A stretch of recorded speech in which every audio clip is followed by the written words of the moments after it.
Mengapa hari ini seluruh gereja Katolik di dunia merayakan pemberkatan Basilika Lateran? Bukankah pusat gereja Katolik ada di Basilika Santo Petrus, Vatikan? Ternyata bukan. Jauh sebelum Vatikan berdiri, sebelum Basilika-Basilika megah dibangun, tempat inilah Basilika Lateran, gereja Katolik pertama kali berdiri bebas. Disinilah Paus tinggal selama lebih dari 1000 tahun. Disinilah tahta Paus berada sampai hari ini. Dan disinilah sebuah gelar ditulis dengan penuh wibawa. Mater et Caput Omnium Ecclesiarum, yang artinya ibu dan kepala dari semua gereja di seluruh dunia. Kok bisa begitu? Selama ratusan tahun gereja perdana selalu dikejar-kejar dan disiksa. Gereja perdana berdoa dan beribadah di lorong-lorong bawah tanah atau katakombe untuk menghindari pengejaran. Tahun 313, Kaisar Konstantinus mengeluarkan Edict of Milan. Agama Kristen yang dulu dikejar dan disiksa kini diizinkan untuk hidup kembali. Sebagai tanda rekonsiliasi, Konstantinus memberikan kepada Paus Miltiades sebuah istana, yaitu Istana Lateran, dan memerintahkan pembangunan basilika megah di atas tanah itu. Pada tahun 324, basilika ini diresmikan.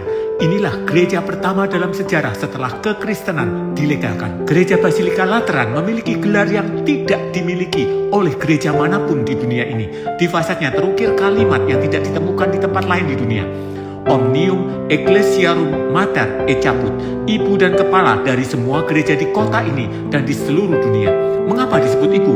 Karena disinilah gereja Katolik lahir sebagai gereja yang bebas. Bangunan ini menjadi rahim dari mana semua paroki, keuskupan, dan katedral berkembang. Mengapa disebut kepala? Karena kursi resmi uskup Roma berada di basilika ini, bukan di Vatikan. Seperti diketahui, uskup Roma adalah sekaligus paus. Di dalam basilika ini berdiri sebuah bangunan segi 8 yang unik. Disinilah tempat baptisteri tertua di dunia barat, berdiri sejak abad yang keempat.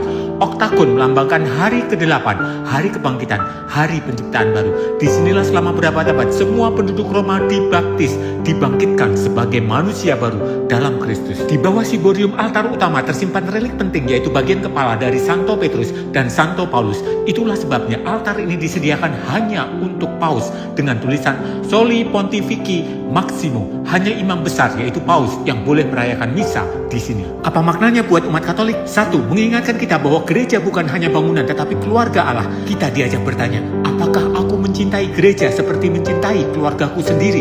2. Mendorong kita untuk melihat kembali martabat kita sebagai bait Allah. Seperti kata Santo Paulus, kamu adalah bait Allah dan roh Allah diam di dalam kamu. 3. Gereja bukan kumpulan komunitas kecil yang berdiri sendiri, tetapi kita adalah satu tubuh yang disatukan oleh Kristus melalui Bapak Paus. Kita adalah batu yang hidup dan kita adalah bait Allah. Tuhan memberkati.